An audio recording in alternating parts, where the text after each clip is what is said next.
Hello, everyone, and welcome to Hutch's Garage for episode 15 of my 1954 International Harvester Farmall Super MTA tractor restoration.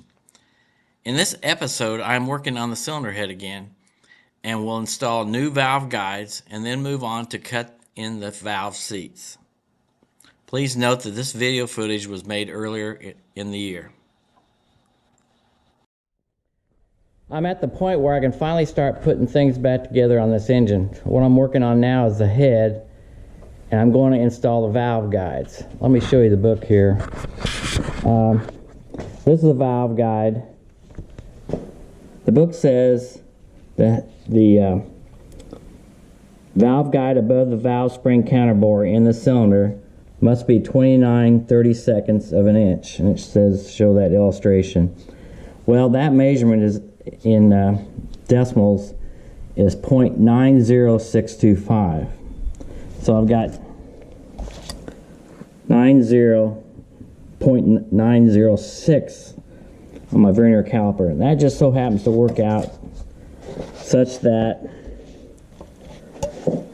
let's get this over here where you can see it better.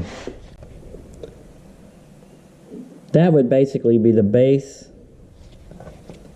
of where on the new ones where this ridge is right there. And what I've done, I've got the head sitting outside in the sun. It's been out there since morning. I've been letting it warm up. We finally have a warm day, nice sunny day, and I've got the valve guides in a cooler in a bag on ice, and I've also got my punch on ice. So when I place the valve guide into the hole for the guide, I've got one in already, and you can see where the valve is supposed to be, or the valve guide's supposed to be, right there. That's how far it should go in. That's where I am. And one of the things I'm going to do, I'll start it off with a small hammer and probably use the big hammer slowly, and then to protect the surface of the head, I'm going to use this to pound through. It's an old carpet pad. If I slip off the punch or miss, it should catch the blow pretty well and not damage the surface of the head. I've also taken this head to the machine shop, and they machined it down 29 thousandths of an inch to get any pitting, any dings and things like that in there. There was a couple dings, well, several dings in this head, and they've got it down really well so there's no dents or divots in the head. So the next thing I'll do is show the process of hammering them in. Like I said, I'll reach in to the ice, pull one out with the punch, and quickly come over here and start pounding it in.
That ring is starting to get exposed, so I need to be careful how far I go.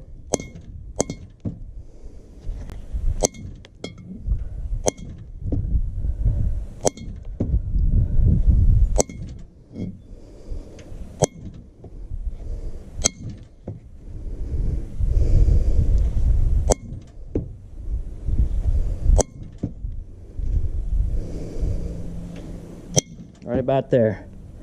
I'm there. So that's an intake valve, and it's all the way in. And we'll do the same process for the other 6 valve guides. So there's my process. The cold punch and the cold guide helps it get started a little bit quicker. I'm sure once it gets in there a good ways, it's pretty much reached the temperature of the head. But keep it in the sun, the whole thing's warm because of the sun. No torches, just naturally heats up. So it's about 70-some degrees outside, and that's where I am. So we'll finish the rest of these valve guides from here. Well, I want to show you the head after I got all the valve guides in. I've got all 8 in.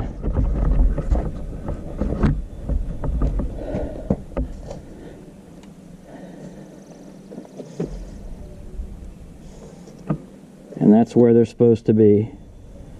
Let's get a view from the port side.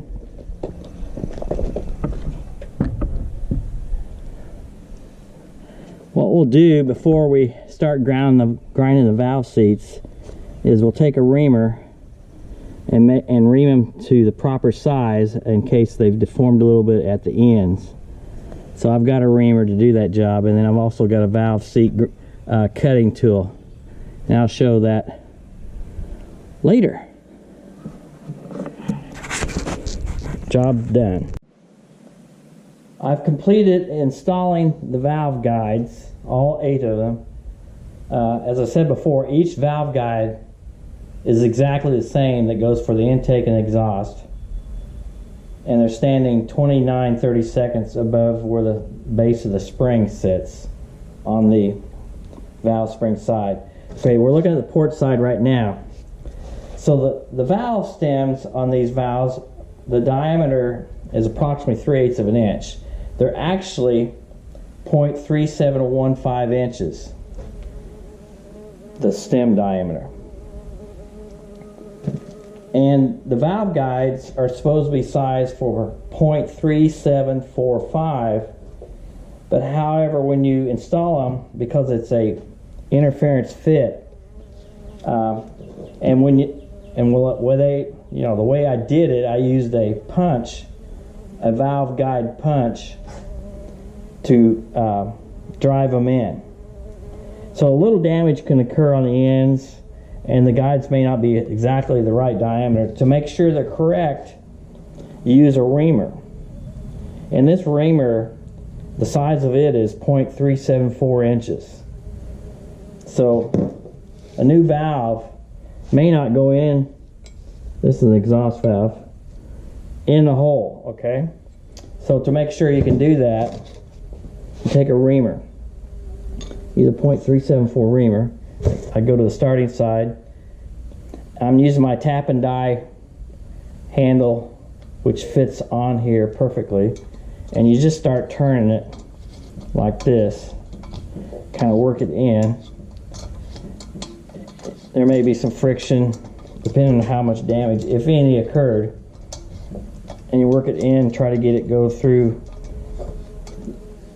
the diameter or the length of the valve guide. Okay, I've done that. I'm going to push it out now. I'm going to use a valve to put pressure on the end of this. Pull it back out. So obviously, if the valve stem is going in, which there's the end of it right there. So this is an exhaust port here. The exhaust valve would go here. And I'm doing this prior to cutting the seats. Now let's do an intake.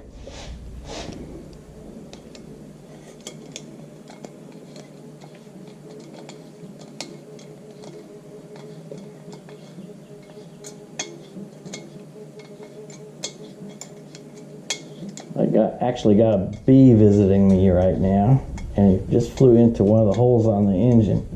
I don't know what he's planning to do. Okay.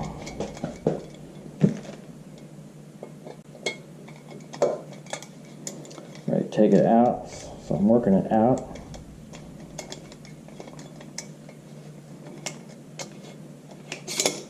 Okay.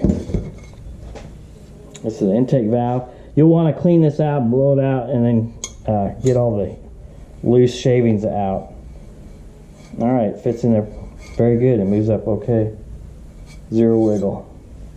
So I'll do that for the next 6 valve guides down the line. Now when I cut the seats, I'll show you that in the next video or another video. This is the guide for the valve seat cutter, and it's what's called 3/8 - 1, which means it's 0.374 inches in diameter.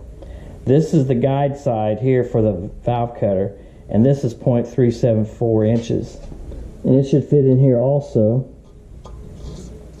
like so. And then it has a thing here to remove it. I'm just going to use the valve to push it out. But anyway, this is the guide for the valve seat cutter, and I'll use that later. I'm at the point now where I'm ready to cut the valve seats and get them set up to finish with the valves on this head. What I'm going to show you first off, I've coated the valve seats right now with this steel blue layout fluid by Daikin. That's what it is right there. I'm going to cut the seats with a new way cutter. I've got a 30 and a 45-degree angled cutter. It comes with a handle. It comes with a pin that goes into the valve guides, or this is like a pilot or whatever you want to call it, and it's sized for the valve guides, and it has a little hole right there to be able to pull it out or do with it whatever you need to do. It says in the book to start off with the 30-degree cutter first and cut that. So first thing I'm going to do, let's get the camera down here.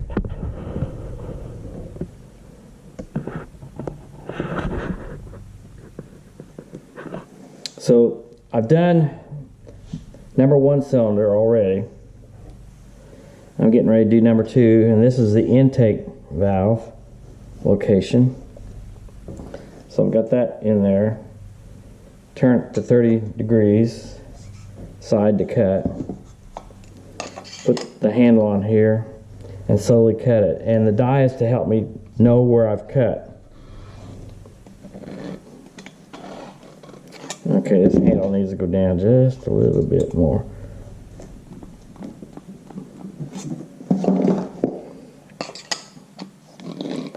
You always turn clockwise. You can hear it cutting.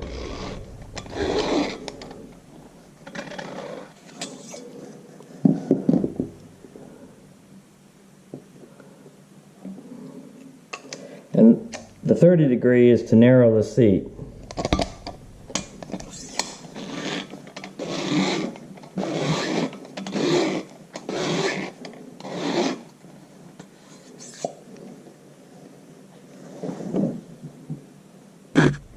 Okay, it's pretty much gone all the way around. It's not quite even all the way. I'm going to do just a little bit more.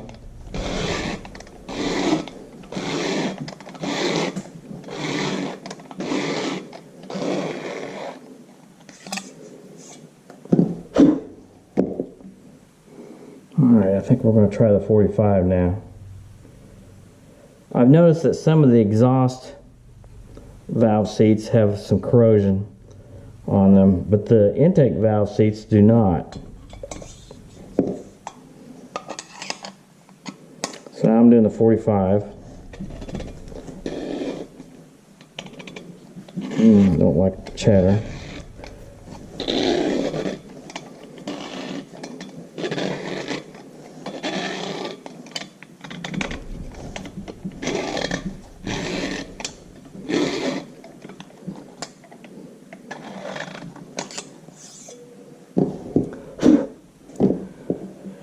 And I've noticed this on the first cylinder. It cuts deeper on this side for some reason, and I don't know what going on there as far as I don't understand that. It's like the guide is out of alignment, or the valve was not cut earlier the same way. So we keep going here, make sure there's no buildup on the cutters.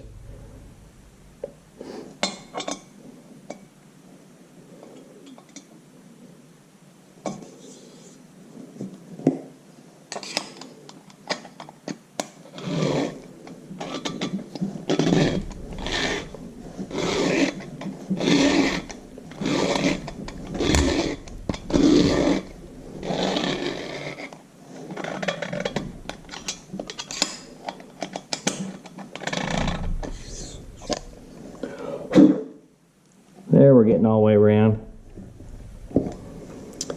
And I still see a little blue back here towards the back. Make sure there's no buildup.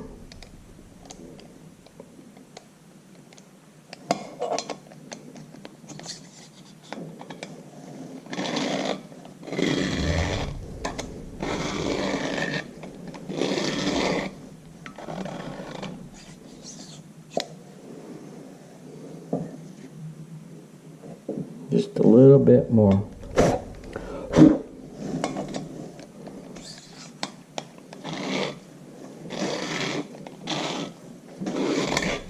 Last part of seating valves will be taking a slight amount of valve grinding compound, lay in here, and then take each valve. And once I do that, each valve will be, I have to go back in the same location that I did the valve grinding grit with. Okay, that's cut all the way around. Seat's about the right. Let's do a little bit more, one more on the 30-degree side. You can also get like a 70-degree to even narrow the seat even more. I'm not sure it's quite necessary on a tractor. Alright, that looks pretty good. We'll move on to the exhaust.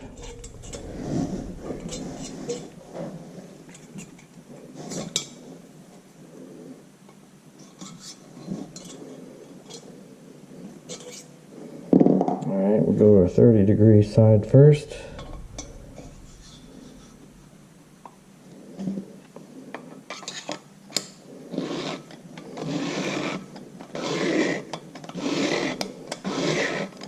See where it's cutting. Oop, don't like that. Don't want to do that.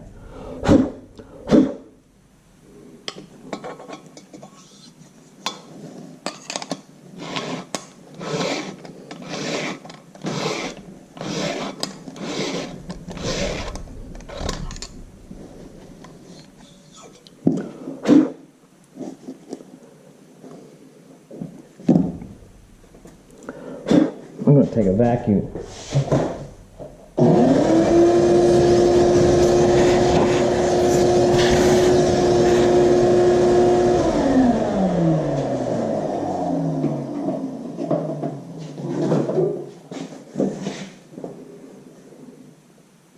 All right, let's go to 45, see what that does.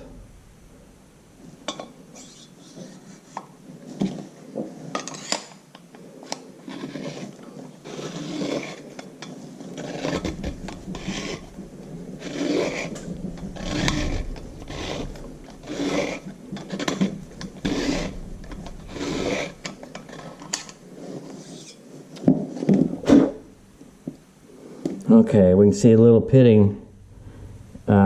Some areas we need to go a little bit further.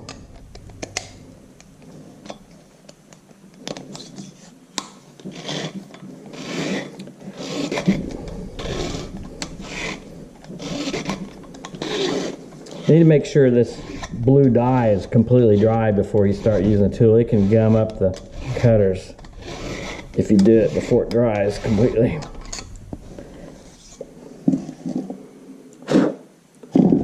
And we want to get rid of that pitting.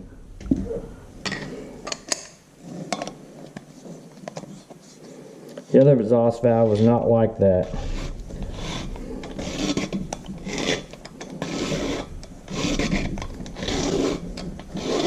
On this valve, we'll probably go back with 30 degree.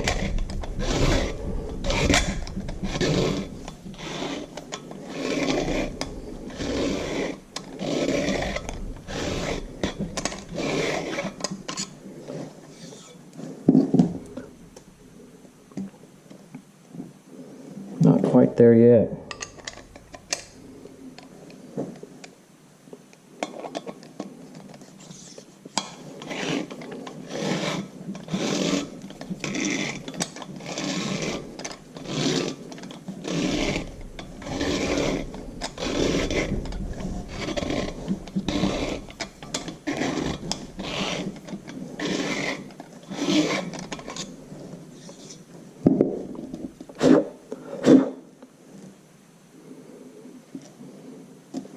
We're getting there.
And there's some pitting right there. Kind of deep.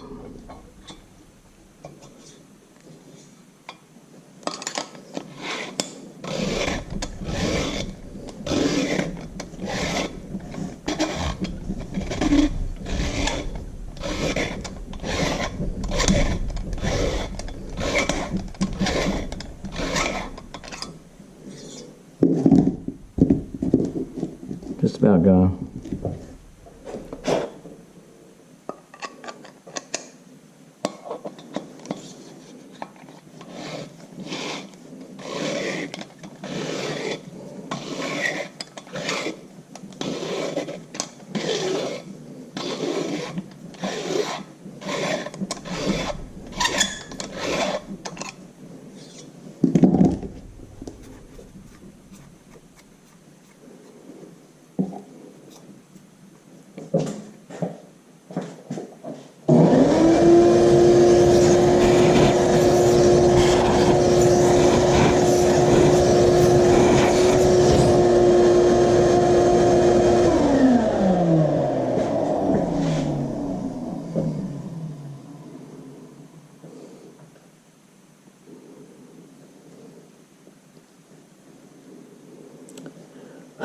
That one pit there,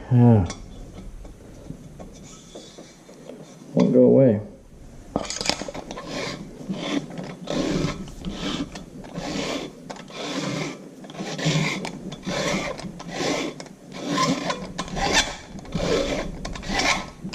Okay. I'm gonna go back to 30 degree.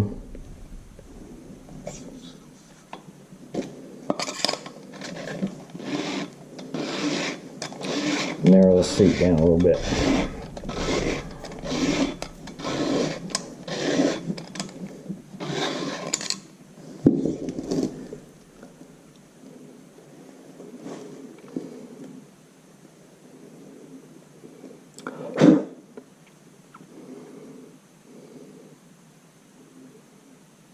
Yeah, I believe I'm going to stop. Anyway, that's how you do it. Always follow the instructions, what it says in the manual. And I'll finish up the rest of these valves. this.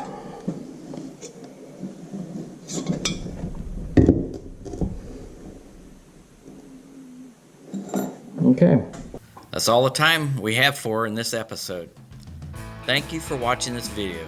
If you like this video, please hit the thumbs up and subscribe to my channel. Please continue to join me for the next episode as I restore and rebuild this 1954 International Harvester Farmall Super MTA tractor.